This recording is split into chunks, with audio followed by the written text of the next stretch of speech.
Yo, yo, yo, it's Twisted Torch TV with AFN Nation. We are the nation. We here Saturday morning. Got my guy Mad Mike, the scientist, Richie D with the dollars up north. And you know I'm here. We hype, ready to go. Mm-hmm. What's up to the fans? You got that right. Always hype, bro. What's going on, everybody? We here with that ass up, you're It's time. Let's go to the right. Who we got talking over there? It's the tired but mad fucking scientist cussing your asses out early in the morning. Where you what? 8 o'clock on the West Coast, Central Time. What? Hell, I can't even fucking count. 8 o'clock, 9 o'clock, 10 o'clock, all that shit. All right, just wake y'all asses up, like Rich said. Wake y'all asses up and let's talk some ball. Mm-hmm. You already know, man. You already know, man. We here, Rich BK. We out here, Rich the Headhunter. Let's get it. Let's get to it. What's up, man? Let me go ahead and shout some people out in the comments. Mr. Motivator, what it do, my brother? Prince Kale89, what's good? Daniel Robinson, Glenn Lipscomb, craziness. Just J Rock, what it do? What it do? I know y'all here for the spice, so let's get right into it. Let's get right into it. I know y'all saw the topic. Let's chop it up. Terry says the Falcons aren't rebuilding. What do AFN think? I'll start this one off, guys. I ain't gonna lie to you. I tell y'all this all the time. As y'all know, my first name is Terry, just like him. I be seeing the future just like him. Everything he's done, I agree with and I accept it. So if he makes this statement saying he's not rebuilding, I believe it. We've already stated that for what 6 months, 7 months now. We're not rebuilding. We still have We still have the pieces that matter to make a run regardless. The season changes every year. Players change, team change. And we got some players that's going to get better. Mm-hmm. That's the key. We got young players that's looking to go to the next step. So I totally agree with Terry on this point because we got Matt Ryan. Mm-hmm. And Dean Pease, the sneaky signing. Dean Pease is the sneaky signing. So let's go ahead and get to it. What you got to say about that, Mike? Man, when you have a young core to begin with, like the oldest person on this team, on the defensive side of all this, I believe prior to Eric Harris and all those guys coming, it may have been who was it? I think it might be Grady. I think it might be Grady, and like Grady's like 27, 28. Like he's not even that. Like yeah, so like this team's still young. Like this is a young core. So when people talk about like rebuild, like you rebuild when most of your core guys are in their 30s. So it's like we got rid of, well, I won't say got rid of Julio. Julio didn't want to be a part of this team, and he pretty much hated you guys guts. The haters. All right, I'll just let that go right there. But I mean, the older guy, the eldest guy at this point is Matt Ryan. And it's like that's a quarterback, and quarterbacks. Dan Marino played for a long time. I believe he played to his 40s, if I'm not mistaken.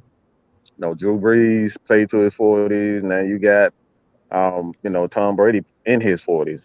Could possibly play until he in his mid 40s. So it's like, it's the Falcons have a young squad. Like what the hell we gonna rebuild? We're gonna have a bunch of 20-year-olds on the team. Like, what the hell do y'all want with 20-year-old people? Like y'all say y'all want to win, y'all want excitement. Y'all realize like the Hawks, yeah, Trey Young was good, but like that's all we wanted to watch. When the Hawks were coming up, like that was the only thing that was good. I've been a part of rebuilding. I'm sure a lot of you guys have been a part of rebuilding. It's like rebuilding, like that shit is not fun to watch at all. Boy. Hey, Mike, 2008. Bruh, look, man, look. Look, man, look, it go back to even, the Vic days, bro. Like, if it wasn't for Dan Reeves, who, had a process, like, he knew how to get through this, and that's why I was like even before Vic, I'll just say before Vic, that process, man, that was a painful process to even get through. Like this is the perfect way to go about it. Like it's almost direct, and a lot of people don't even know this, but this is what we're doing right now is what Dan Reeves did for Michael Vick.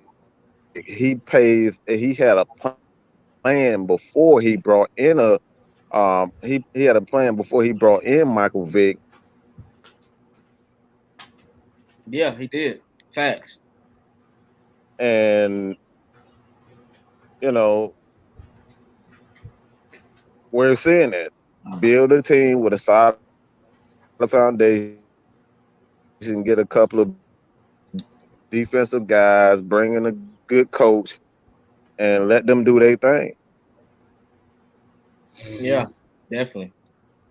How you feel, Rich? Yeah, bro.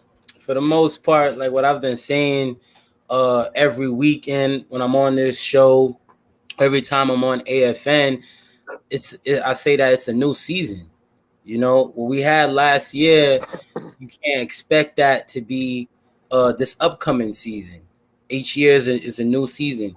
And one thing, what Arthur Smith and Terry Fontenot always said, that we can't have yes man. Like rebuilding is not in the Falcons vocabulary, right? Fact. You get what I'm saying? So Mike was saying a little bit, anybody that ever been a part of a rebuilding program or atmosphere, it's not easy. You know, my senior year, just to speak a little bit on it, I had 4 seniors that was on my starting defense. My junior year, I lost 10 starters. 10 starters. So then my senior year, it was just a shit show. And, you know, I had a lot of rookies and, you know, guys that's not as experienced. And, you know, it was a tough season.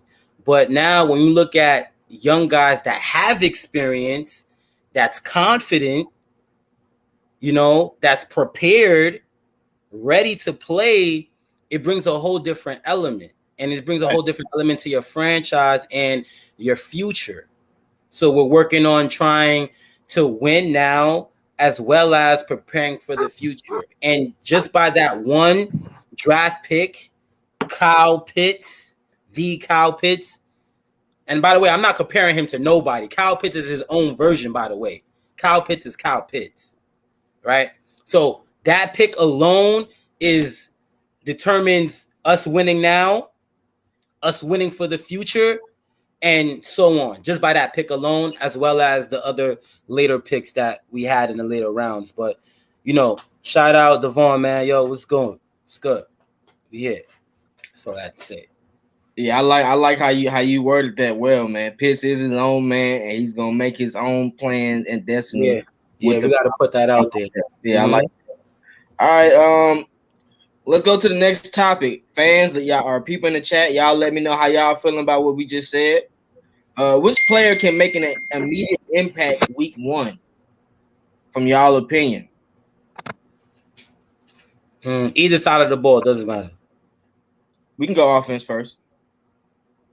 We exclude. Hey, we're not including Matt. We're not including C-Red. Let's do that. We're not including Kyle Pitts because they know we don't need to say that no more. So that's the next. I got it. All right.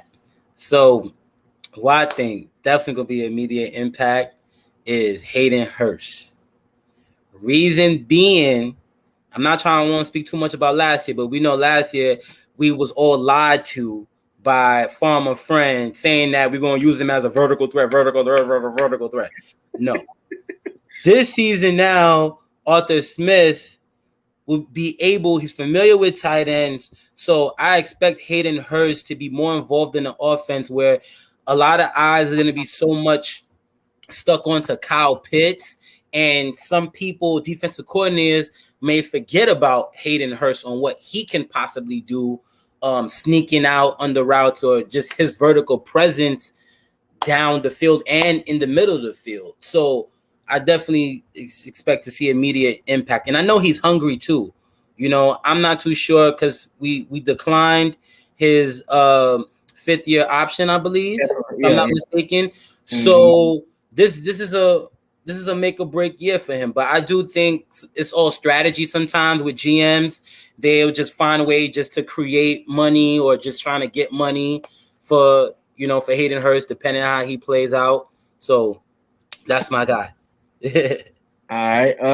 I'm gonna go with Russell Gage. Okay. I know we don't talk about him a lot on the show because we already know what to expect from him. If Russell Gage stays on the field and healthy, Russell Gage is a different type animal. Please stop trying to jump over people, Russell Gage. I'm gonna need you to take the Marvin Harrison approach. Get down after you catch the ball. But I'm not gonna lie to you, he is good after the catch. If you watch that San Diego Chargers game, he pretty much was making plays throughout that game, getting first downs. Like he's a first down magnet. You know what I mean? And he knows how to play the slot, play outside, and he's gonna be able to do that gadget as well because we might see him throwing or being a 3rd and 1 QB running. Like he has a lot of options moving forward with Arthur Smith. So I'm expecting Russell Gage to have a big impact because he had 800 yards last year in a mediocre offense. So I'm expecting him to kill with Arthur Smith based on how Arthur Smith gets his guys open. And I think he's a slot corner killer, bro. He's a slot corner killer. Yeah. Anybody that line up in that slot, your ass better be Dion because he gonna smoke your ass. He gonna smoke your ass like a Philly. All right, I promise you. You don't want that. You don't want Russell Gage in that slot. I've seen him take on some of the best corners in that slot. They think they got him, and what makes it even better, him and Matt Ryan got that connection. They got that chemistry. They got that chemistry, that connection. And Matt Ryan knows exactly where he needs to be, where he needs to throw the ball, and Russell Gage knows where he needs to be. So it makes him damn near it makes him damn near impossible to guard, especially when you got, like Rich said, Kyle Pitts, and Kyle Pitts is just he is his own man. Like that dude is just an absolute. That dude is he's probably one of the only players that I've seen that is damn near unstoppable. Like you can't put anything on him. And it's not a lot of guys out there. And it's like Julio. Julio's one of those guys. Kyle Pitts one of those guys. Calvin Johnson was one of those guys.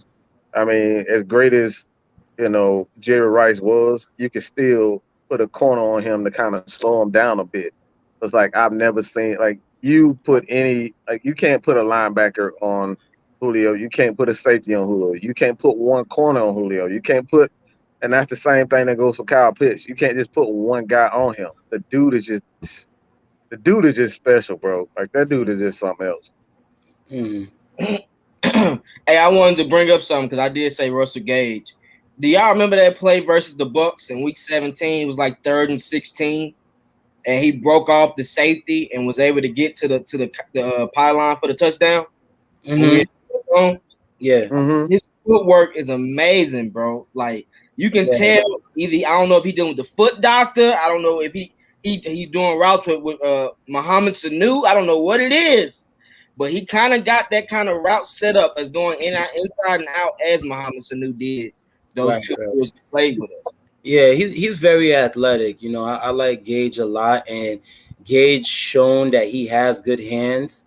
Yeah. There's been a few plays he may wish he had certain plays back, but for most of the part, he's a solid catcher. Mainly a guy you could throw the ball to on 3rd down or so.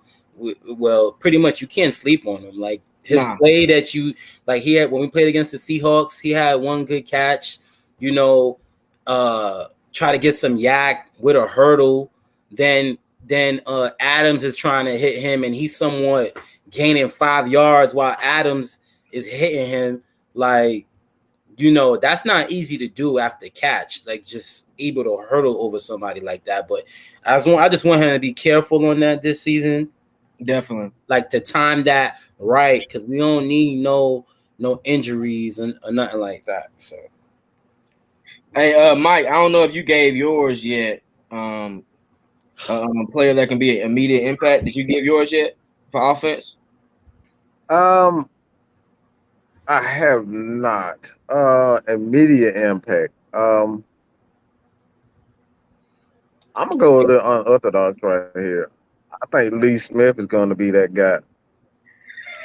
We're gonna see him in the running hold game. back Like everything. He gonna be I everywhere. like he like that dude gonna be smashing heads. Like we talk about all the time. KSTYLZ especially, he loves those fullbacks that could block and they come in and be that specialist for the running game.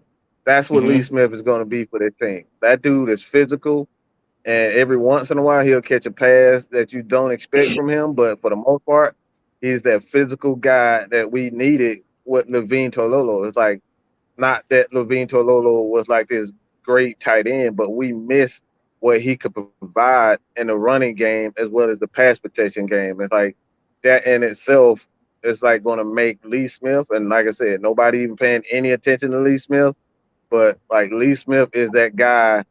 Like, look, bro, I don't know why look, I just my three players to watch for. I just said Richie Grant on the offensive side of the ball. Look, y'all never know what you're gonna get from me. I'm not gonna let y'all. Look. This is what we do, man. We give you guys completely different narratives here and what you do not expect. But like I said before, nobody pays attention to those types of guys. Your little ass. Hey, he looks like he chops down trees too, man. Hey, he looked like he get down and dirty on that line of scrimmage. We ain't finna have no missed blocks with Lee Smith. We remember how that other tight end used to be with us the past 2 years. Every time we get play action, he'll miss the block, and then Matt Ryan just gets sacked. That ain't happening with Lee Smith. I can guarantee you that. Right. Excuse me. Why we brought him in. That's why we talking about this early this morning, Terry. I don't want kids because my damn nephew is a terror. All right.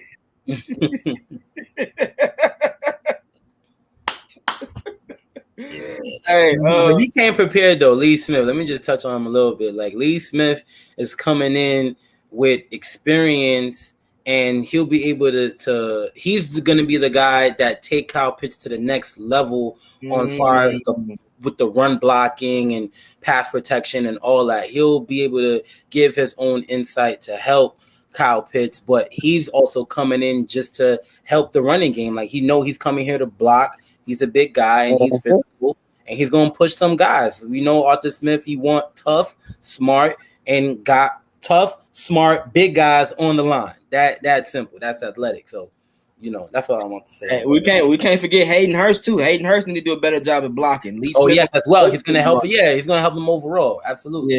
Yeah. He's going to help that whole tight end group. He's going to help them tremendously. And we still got the young guy Graham that has showed some awareness as far as being good with Matt Ryan. So let's see if he gets a little bit more playing time moving forward. But we got a lot of people in the stable, man. So unless they put that 3 tight end set out, I don't know how that's gonna work too much regarding that. Yeah, it'll be out there. We'll see it. He's gonna get crazy, man. I think he's gonna get crazy. We're gonna see 4 tight end sets, and Cobb is gonna be that receiver.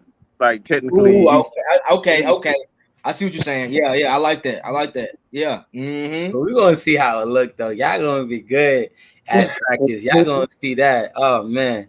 Well, who you got on the defensive side of the ball? You said defense? Yeah, who you expect on the defense side of the ball? Man, that's a tough one. And we can't use Dion or Grady.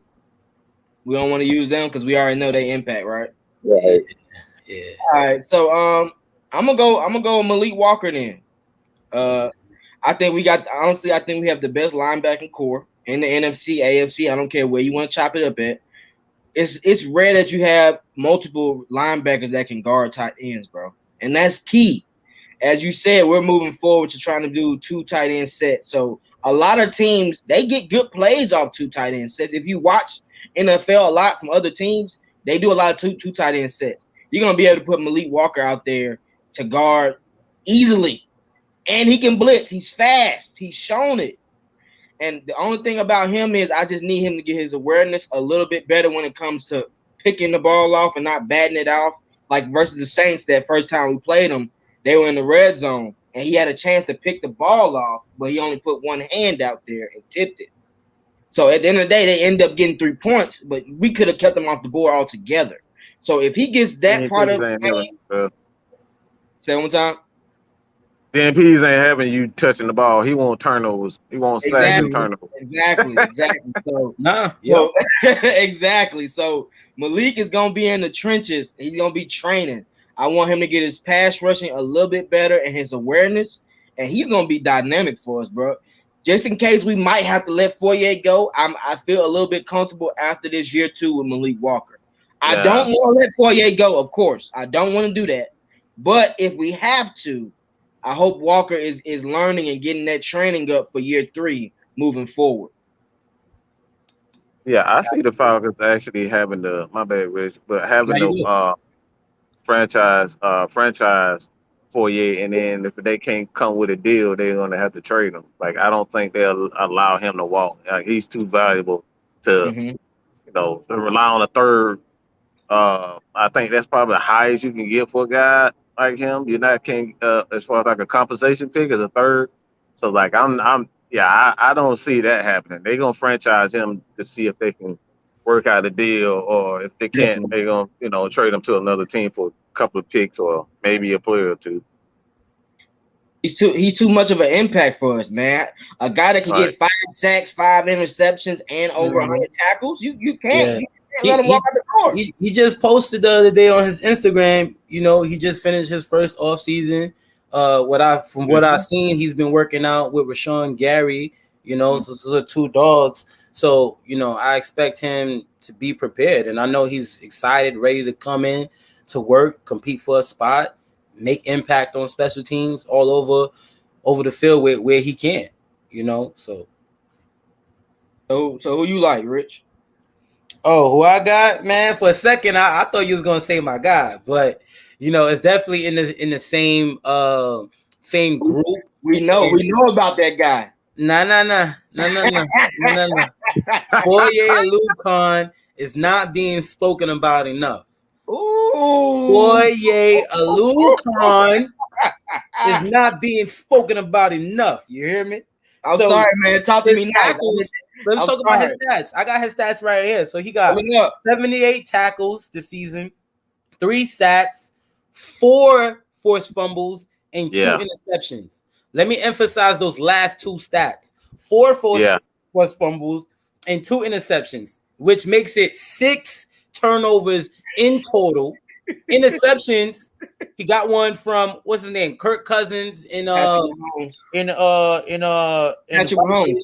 And he picked off Patrick Mahomes. So there's a lot to speak about with Fourier. Like when you're talking about an impact, right? And he's also the guy is the vocal leader for our defense. Like we know Deion Jones is a little quiet guy, Grady here and there. They lead by example. They let their field speak for themselves.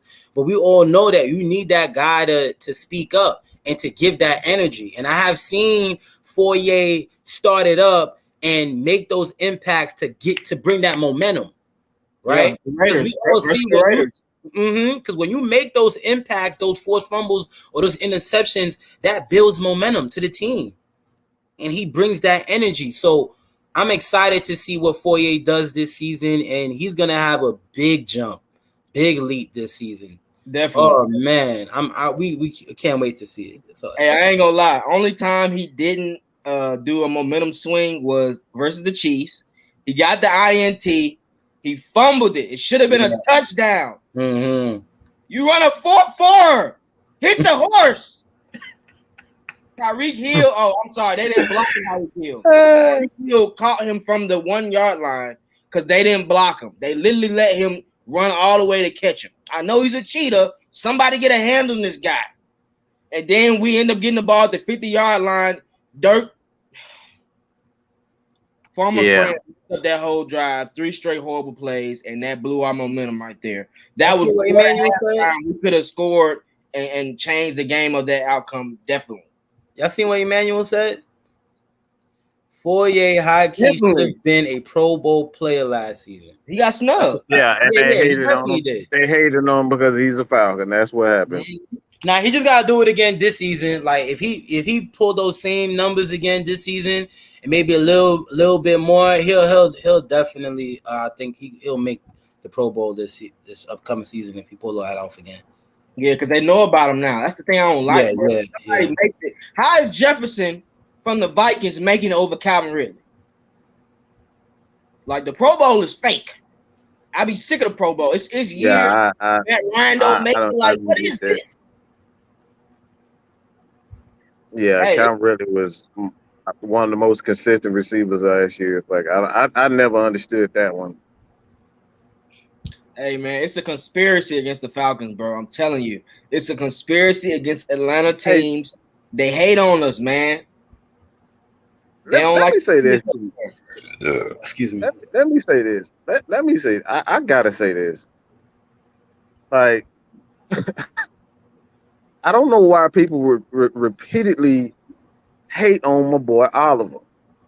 Oliver was one of the most consistent defenders towards after Dan Quinn was fired. He was one of the most, and I give credit to the defensive backs coach who made that. You know, both he and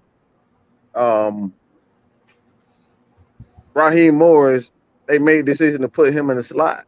Like that was the best move for him, and we saw that he was one of the most physical. He was one of the most active defenders around. He and Foye Oluokun, those guys were always around making tackles, sticking his nose and things. Like you saw those. Like this is where I am most. This is where I'm most focused on Isaiah Oliver. It's those slants and a lot of those short routes where he can sit on these routes and do what he does best because he's a long guy. He's going to make plays with his hands, whether it's batting the ball down or, you know, those forced fumbles. Because a lot of those, when those receivers, even a tight end, they're not paying attention to a lot of those slot corners. They're looking at they're looking at safeties, they're looking at linebackers, and a guy like Isaiah Oliver, who is a very like this dude is when I'm talking about one of the best tacklers, like I think he's one of the best tacklers on the Atlanta Falcons squad. And definitely. I'm talking about linebackers and safety. Like go watch this guy tackle. You see exactly what I'm talking about. And like that's what we miss when we talk about guys like, you know, Brian Poole, who was here. Like Brian Poole was a very strong part of this defense because he provided that assurance that, you know, you need outside linebackers, because sometimes linebackers get taken out of play by offensive linemen and tight ends, and you need your corners to be able to step up and tackle. And that's where the Falcons in the past seasons, you know, especially with guys like, you know, I'll just say Kendall Sheffield. I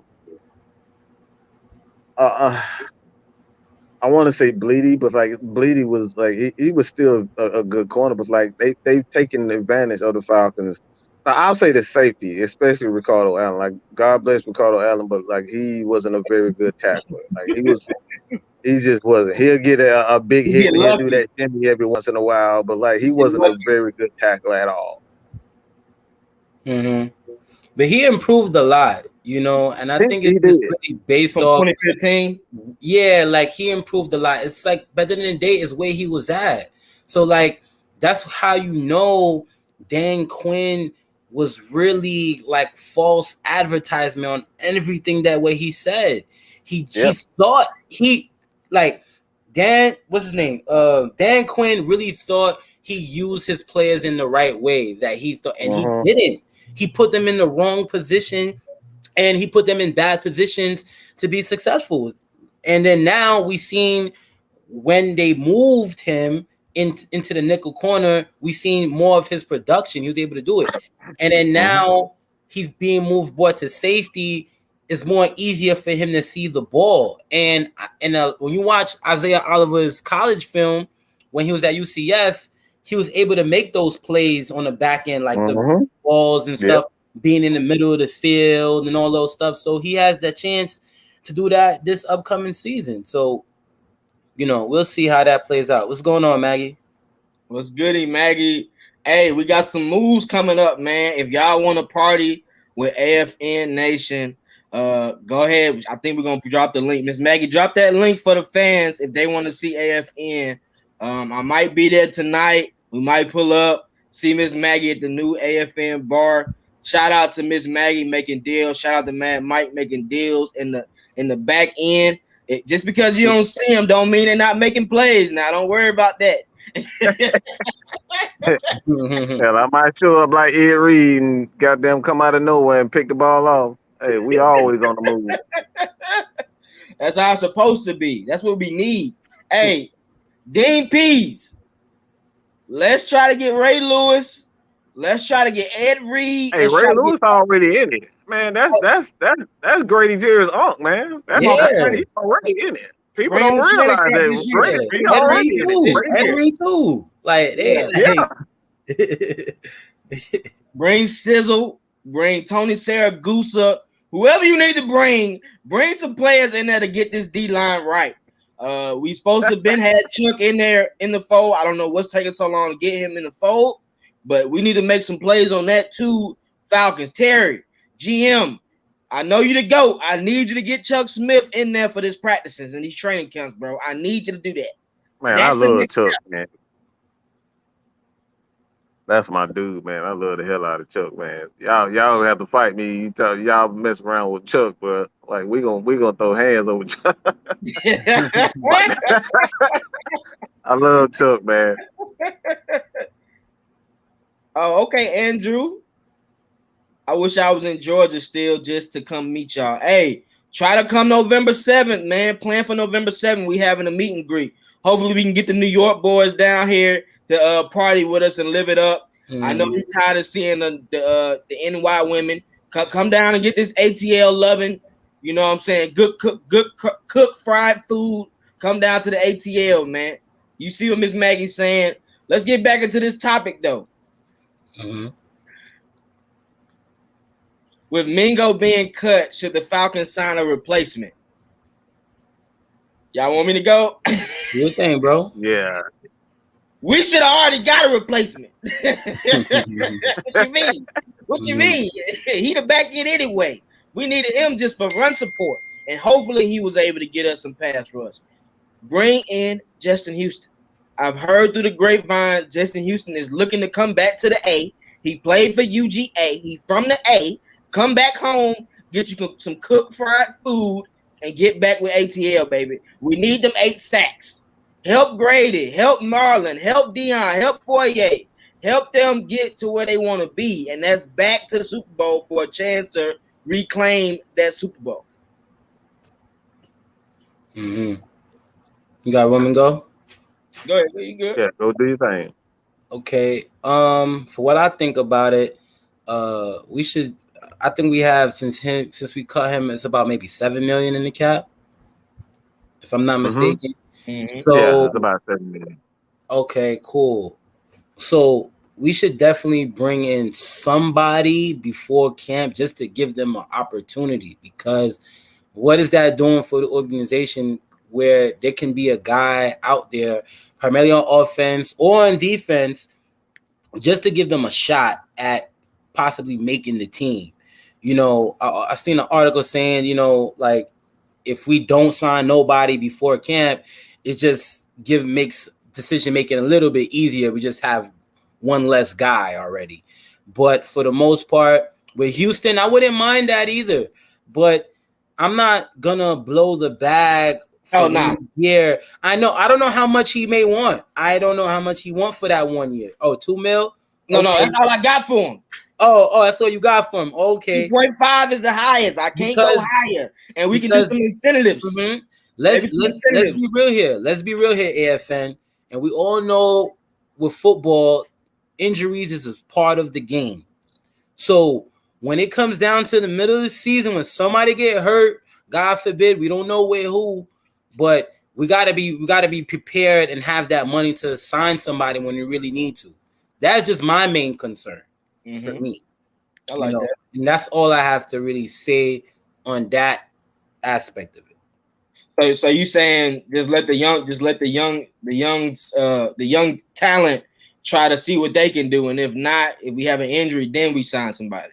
Right, but I don't mind bringing in somebody for the right price if it's an undrafted free agent, right, that haven't gotten that opportunity yet from this, that was possibly in this draft, a young guy, maybe, a guy that could possibly make the practice squad, and I think that's what they're really looking at right now, because this gives them a lot of room, a lot of availability to possibly bring that right guy. If it's a free agent or if it's a rookie, we'll see how that goes.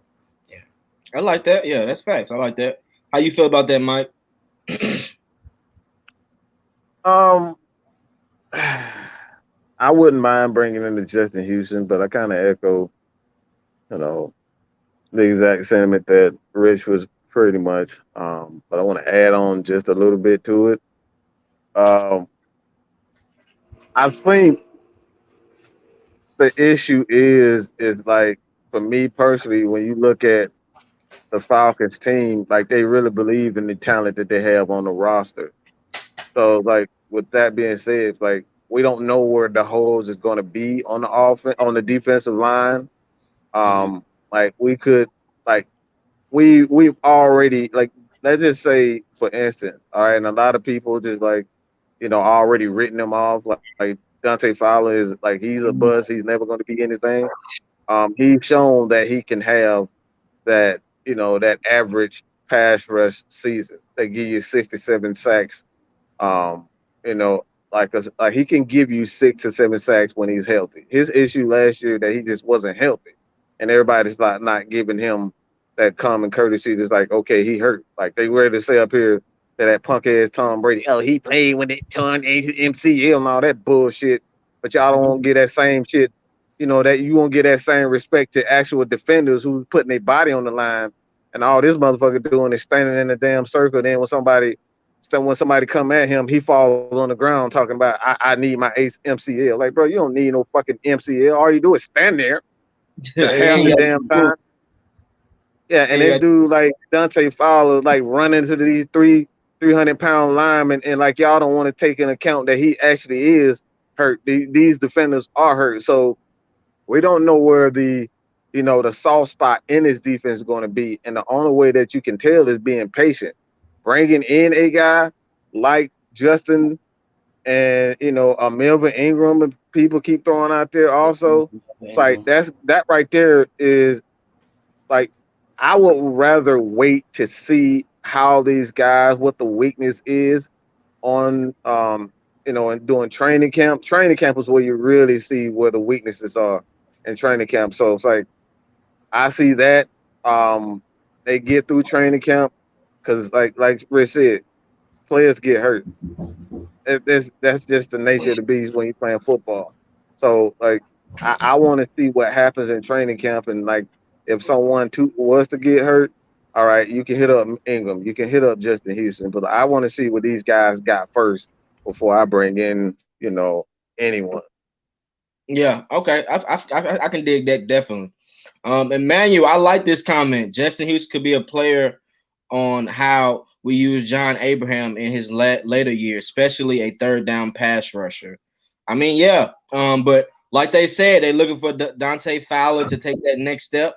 He's had over 10 sacks before, and he is a top 10 draft pick.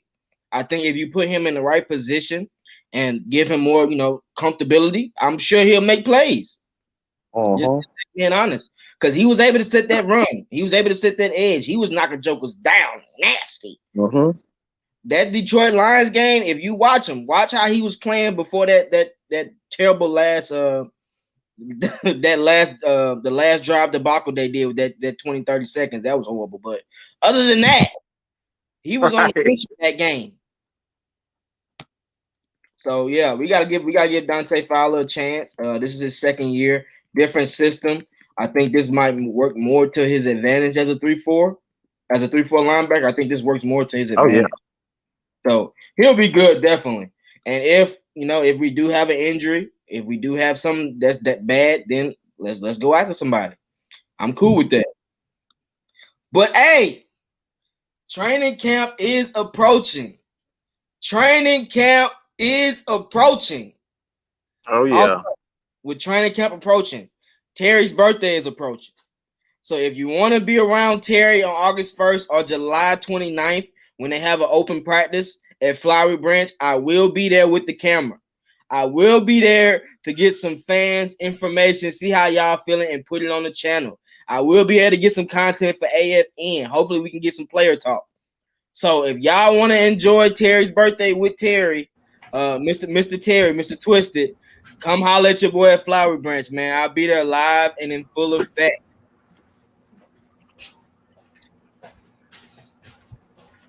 It's gonna be a movie. How you feel? How you feeling about training camp, Rich? You can hear me, right? I just want to make sure. Yeah, you good. All right. Yeah, man, I'm excited for training camp, bro. 10 days away. You know, we don't know how it's gonna look at. It's gonna how everything is gonna look at on the offense and defensive side of the ball.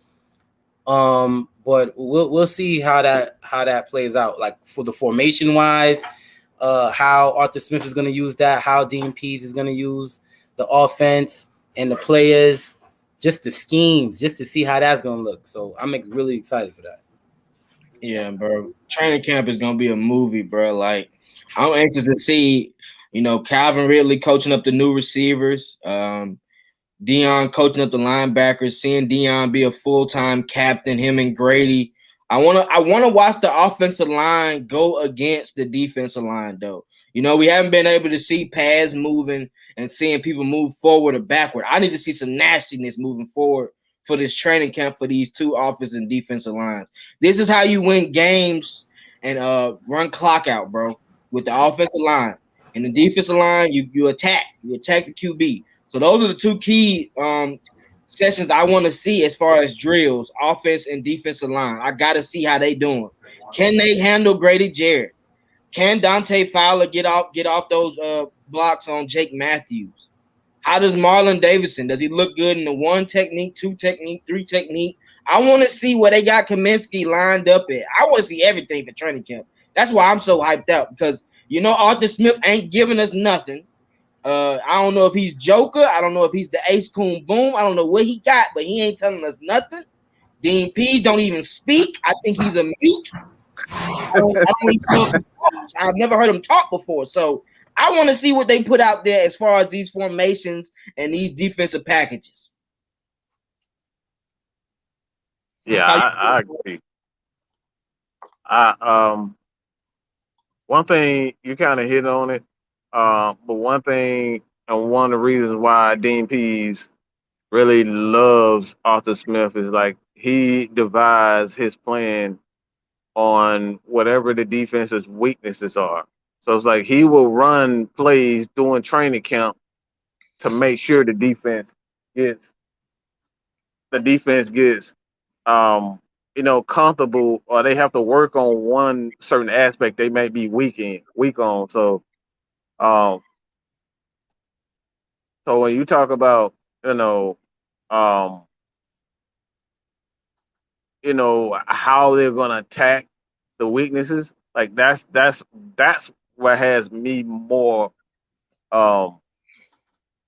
excited about, like we're finally going to get to work on our weaknesses. Like that's the biggest thing. I feel as though like Dan Quinn was one of those guys, he only wanted to work on scheme.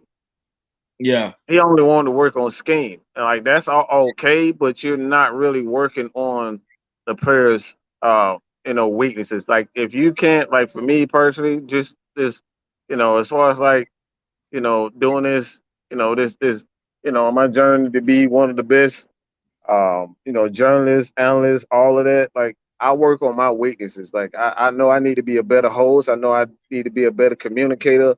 Like all that. I'm working on all that type of stuff so I can provide, Atlanta Falcons Nation the best, quality content that we could possibly give you. Like that's what I'm working on, communication. So if you're a football player, like you saw this last season, it's like this team was terrible when it came down to communications on the defense side of the ball. Like, why the fuck are you not work? Why? Like, I mean, you saw it. Like, this is one of the main reasons why I was upset, and they had to go. You know, this is one of the main reasons why they at the end of the season was like they kept saying, "I need accountability. I need accountability." Like that's the only way you're gonna work on communications if you guys are actually holding these guys accountable for their actions. Nobody wanted to say anything. Like, how you going to be a better communicator if you scared to say something to your teammate that's screwing up? Nobody wanted to say anything. Nobody wanted to say anything on the defense side of the ball. So now that Dean Pease has come, Arthur Smith has come, it's like Julio don't want to really do anything. He don't want to be, a guy that, comes in and teach people. Well, get your ass on. Get the fuck off the team. I don't give a fuck if you are Julio Jones. Your ass is coming here to work and be held accountable. So, like, that's what it is. If your ass don't do this play the right way, guess what? Your ass is going to be sitting on the bench or you're going to be traded. Yeah. That's what it needs to be. So, like, that's communications and, working on your weaknesses is what the Falcons are focused on right now, working on those weaknesses. Hey, appreciate that comment, Mike. I appreciate that, bro. That's exactly what the fans needed to hear and what we needed to hear. Hey, guys in the chat, if y'all got some questions to ask AFN, go ahead and set them out. We'll answer them right now. Hey, Emmanuel, he said Allison low-key had 5 touchdowns his rookie season. Ain't no low-key for us. We know. We know that. We need him on the field. That's what we want. We want to see him. He also said that he thinks that Allison might beat out Mike Davis. I think it's gonna be a. I think it's gonna be a. Mike Davis, beast, bro. Mike Davis, the beast, bro. That dude, a beast, man. That's because he got a plain ass name. Ain't nothing plain about that motherfucker. The hell with that? Oh, he just Mike Davis. Okay, you gonna run your ass over, and you see Mike Davis. Hey, he got feet too, though. He got feet too, though. He got feet, and that's it. But that's one thing I do want to bring up. So, like, pretty much what Emmanuel was saying is going to be some sort of competition, right? In all aspects. So, like, even going into camp, so we know the offensive line and in other different position groups. That's one thing I'm really excited to see going into training camp. Primarily the left guard spot. The center, who wins those positions? Does Caleb McGarry still maintain that right tackle position? But I do think him and Chris Lindstrom will have a big jump this year. I believe it's year 3 for them working together. They both had injuries here and there. With a healthy offseason this season, going into a new offense, new regime, new coach. Mike, what's the offensive lineman coach? Ledford, with Louisville. Okay. Offensive line for Louisville. Like he's one of the best. Like he's the best of the best. That dude is like really. I think he's gonna be. I think he's gonna be an offensive coordinator real soon. He's that good. And he got a person that's a head coach that knows the formations and terminology of what he's talking about. They gonna be having good conversations. They probably talking now like, hey, listen, I understand Caleb McGarry may have messed up a lot, but they were fucking over Caleb McGarry. They was putting him on islands by himself. He's mostly a run blocker. They weren't giving him help. He was thrown in the fire early. But, hey, that's gonna be key moving forward because he knows Cam Jordan's moves now. Okay. He not finna just let Cam bull rush him all the way to the QB no more. He's gonna force him outside and let Matt Ryan step up. That's the key about coaching. That's the key of seeing weaknesses, like Mike said, like Rich said. We gotta see weaknesses and export them. Cam goes for play actions fast a lot. If you watch the Saints and you watch how he plays, he bakes play action. He thinks the run's coming and then he'll come back to the QB. You gotta see what he doesn't do well to be able to beat a team. And this coaching staff, that's what their plan is from the jump. So Caleb is he's gonna be way better this year, based on how they're gonna run plays. And with Chris Lindstrom took a good a good impact step his second year, because his first year he was out a lot of games due to that foot injury. So his second year, I didn't really have too many issues with Chris Lindstrom. He was helping Caleb. He was helping. Let's be honest. On Mac's last leg, Mac was pretty, average last year.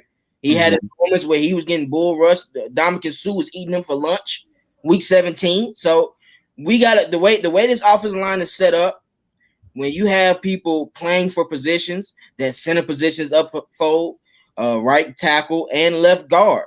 If Caleb McGrady doesn't win that right tackle, he's just going to be left guard. He's still going to have a chance to play, but I think it'll be better if he stays where he's been practicing at and let Mayfield try that out, or let Hennessy continue to see how that left guard position works. Right. If he's beat by Dahlman from Stanford, the center from Stanford. Also, Josh Andrews is going to have an opportunity as well. Right.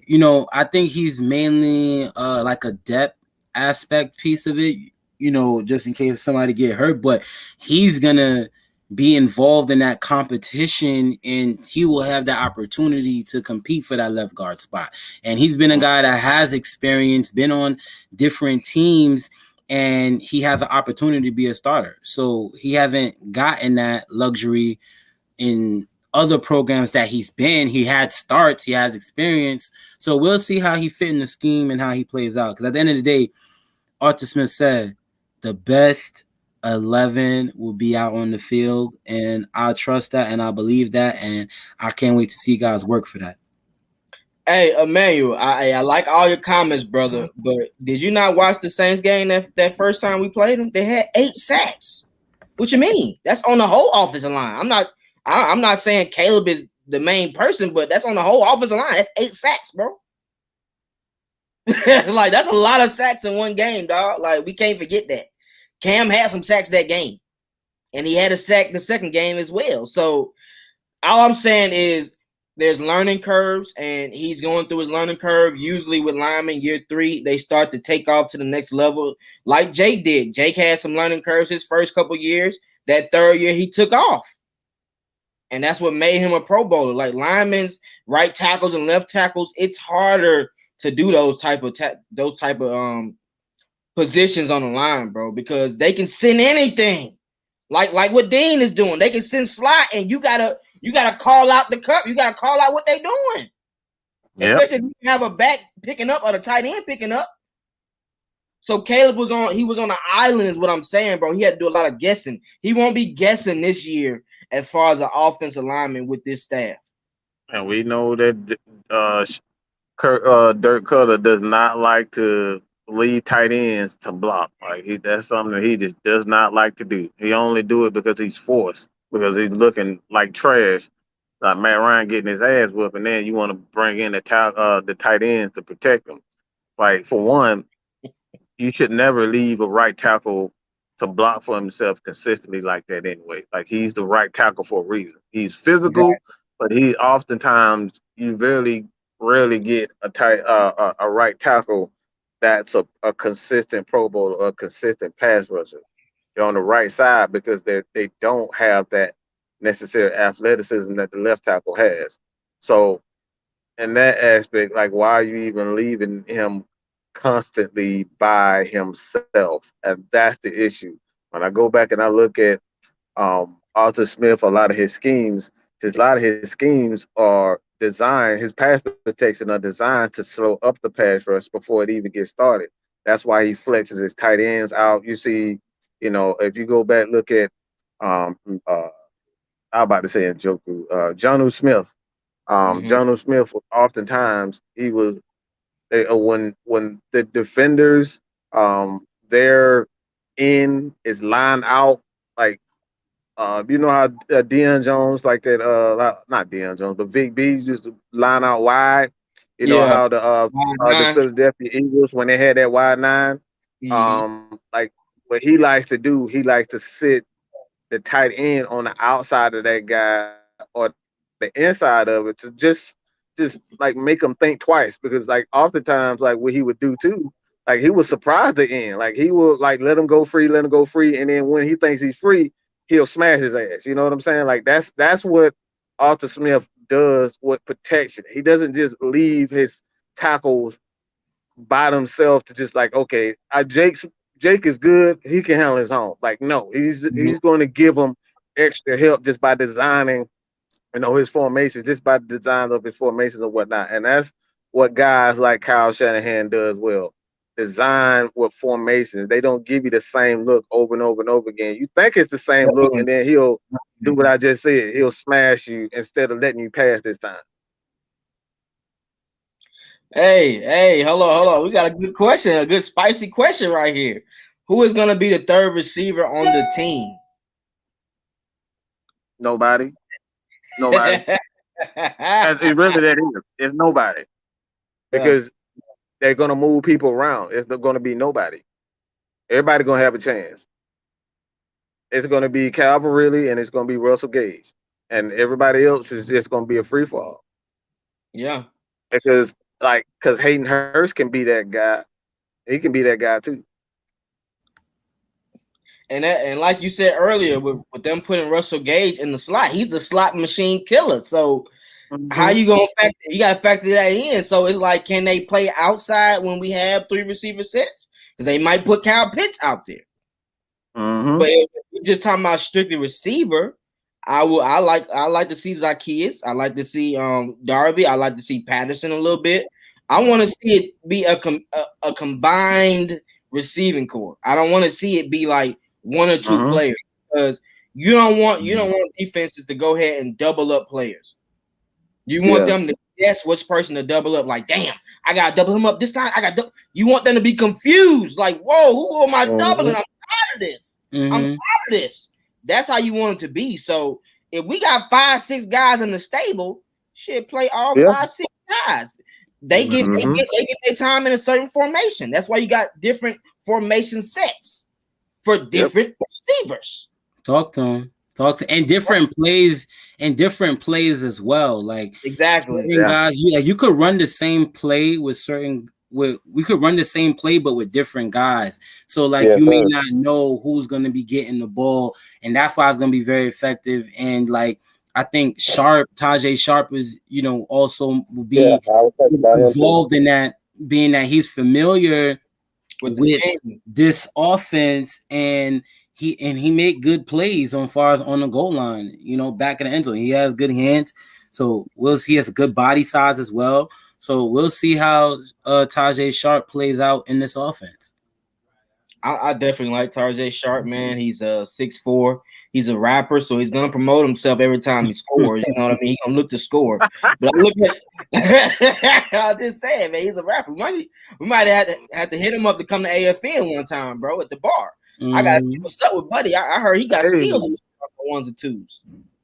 I like that. But yeah, so if we're running deep routes, let's look for Zacchaeus. Let's look for Frank Darby. If we're running to the stick routes, we got to get those big body receivers in. Pitts, Hayden, maybe Sharper being. Like, that's the best thing about how the Falcons are drafting their players and bringing certain players in.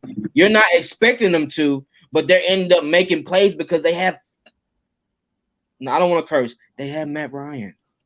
Matt Ryan's the key. Matt Ryan gets everybody paper. Look at all the receivers he got paid. Y'all got to think about this, man. It ain't just the scheme. It's him. It's him, bro. And then they say he throws fobbly ball. No, he throws passes that you can catch. I can go out there and catch his passes and score easily. I know it. I always say this. You better come out blitzing Matt Ryan, because when he get in rhythm, that's your ass. That's your ass, Mr. Postman. That's your ass, Mr. Postman. All right, look. You don't want that man to get in the rhythm. Matt Ryan is unfucking stoppable when he's in the rhythm. Get after his ass immediately, because if he gets in a rhythm, this man can dominate any defense. He has destroyed some of the best defenses. You go back and look at the Ravens defenses. All right. It was ranked number 1, number 2, number 3. I forget which one, but it was a top 5 defense. Matt Ryan shredded their ass, okay? And even if they won, they end up winning the Super Bowl, but Matt Ryan shredded their ass. This is history. We're talking about You the talking about Legion of 2010 or Boom. Matt 2012? Ryan was the guy that goddamn stopped the Legion of Boom in the playoff. Matt Ryan did that, all right? The Legion of Boom, all right? The Legion of Boom. Matt Ryan did this, okay? So I don't want to hear nothing about Matt Ryan can't beat top defenses. Go look at it. Look at it. He got the most wins when it comes down to beating top defenses. Your boy, all right? Your boy. Whether you like him or not, or you want to claim him or not, Matt Ryan is that guy when it comes down to beating top defenses. He is a motherfucking Hall of Famer. All right. Period. Point blank. Just bring it. That's what the fuck. Look, you see the t-shirt. Just bring it. Bring that shit. Matt Ryan don't smoke it. We just saw it last year. We just saw it last year. Tampa Bay ate up everybody's ass except Matt Ryan. We smoked them. If we got anything for the defense, we beat Tampa Bay.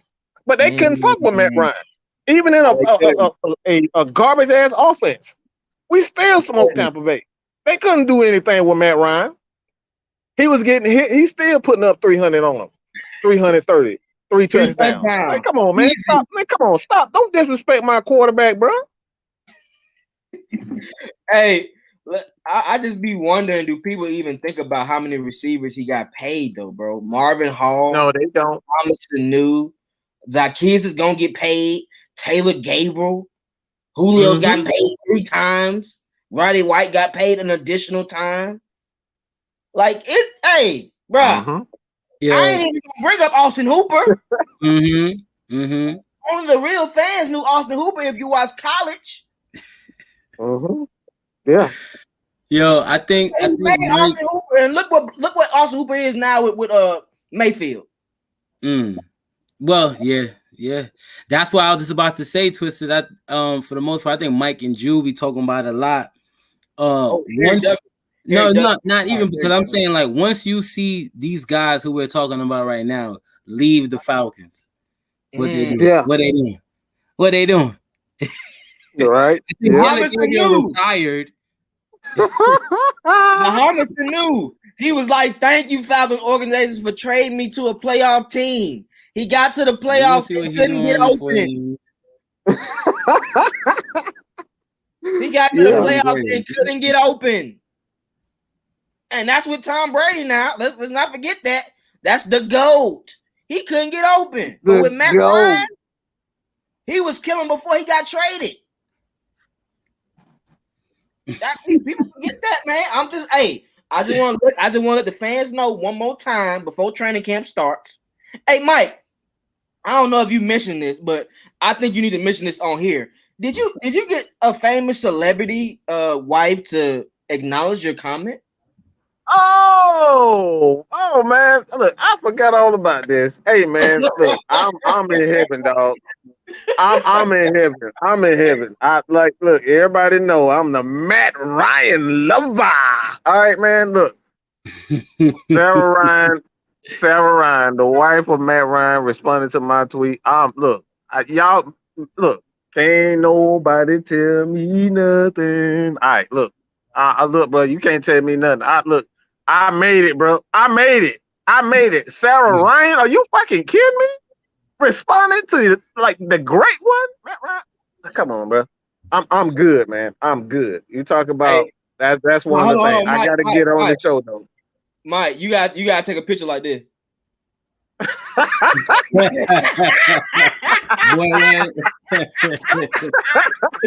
Nah, Tuesday got it. You got it, man. No, man. You got it. Hey, they said I'm gonna have one leg. You know how the girls be taking the picture when they be hugging dudes on their pictures. I'm gonna hold Matt Ryan like that. I'm gonna have my legs up like that, bro. I'm sorry. The Matt Ryan lover. The caption gonna be the Matt Ryan lover right here, bro. Man, for the most part, before I head out of here, man, like Matt Ryan gonna fool a lot of people. Yeah, and then I'm expecting to have another breakout season this season, and seeing how he's gonna spread the ball around is just the same way how it was in 2016. You know, it's gonna surprise a lot of defenses and shock the league as well. You know, for the most part, thanks for everybody tuning in. You know, I gotta get some work done later today. Everybody that's tuning in right now, you know, wake that ass up at 11. Y'all late. Wake that y'all hour late right now. I know some of y'all waking up right now, but try Saturday. Get them alarms going. Yeah. You know, every Saturday we here. On that note, peace, y'all. Love is love. Rich the Headhunter out. My boy. All love, brother. Be safe, my man. Appreciate you, there you go. Love you, do your bro. thing. All right. Hey, I enjoyed the show, man. It's getting over an hour in time. I'm in the process of moving. Mike is in the process of getting some more deals in and hopefully getting Sarah Ryan on the show. Let's hope for the best. Oh, fans. yeah. Oh, I'm working. Yeah, if that happens, good luck. Hey, good luck. You ain't gonna be able to tell AFN nothing. You already can't, but you really ain't gonna be able to tell AFN nothing. Can't nobody tell me nothing. I don't like that song, but I like the words, okay? Yeah, can't nobody tell me nothing. That's it. Catchy. Hey, but appreciate the fans one more time. Shouts out to AFN. Check out that link that Miss Maggie posted for the AFN bar. You might see me there tonight. Man, might be there tonight. Miss Maggie will definitely be there. I know she's a celebrity in her own, so make sure y'all go check that out. Dope spot, got food. They looking to have some celebrations there too. So make sure y'all lock in, man. And it's liquor. It's a bar. So if you want to get twisted with Twisted, enjoy your day. Come out to see AFN one day. But also subscribe to Twisted Torch TV. I'm looking to drop some more videos soon. I got some stuff in the cut looking to be dropped. It's just got to be edited. Appreciate Mad Mike one more time. Appreciate Miss Maggie. Appreciate you for joining us. This is my outro for you guys that know music. So what you got to say last, Mike? Ain't nothing but a chicken wing. Hey, man, again, check out the Fire Lounge in Austell, Georgia. That will be the new spot for Atlanta Falcons Nation. So anytime you guys want to meet up at any given time, hit us up. We will have the event, several events, and we're definitely working on getting the place a spot set up where we can do the live shows there as well. But you guys continue to support us, man. Like I said, man, every little donation that you guys, it goes into making AFN great. And like I said, when we're great, we give out great prizes and we give you great content. So that's what it's all about. You are a part of it. We are the nation. That's what that stands for. We don't do this for us. We do this for y'all. Love the fans, man. Appreciate y'all all the time, bro. Fans are a blessing to have, and the fact that we're able to communicate with each other and we have the same thoughts, and it's not being publicized on ESPN yet and certain other Fox Sports stuff like that. It will be shortly. So just lock in. It will be shortly. Just lock in. Also, to the fans, me and Miss Maggie asked y'all to do something last week for y'all to get a free gift. But guess what? Y'all haven't did it. So go back to last Saturday's show with me, Mike, and Miss Maggie and see what Miss Maggie's instructions were. Because whoever did it didn't do it correctly, as she said and as I stated. So please go back to the show, lock in, and see what you have a chance to win a free gift from Twisted Torch TV, AFN Nation. We are the nation. Twisted Torch TV, Mad Mike Sports. Shout out to Richie D. Shout out to Magnus. Magnus had a little issue with his teeth, or his eyes, so he couldn't join us today. But he will be back next week. That's my dude, man.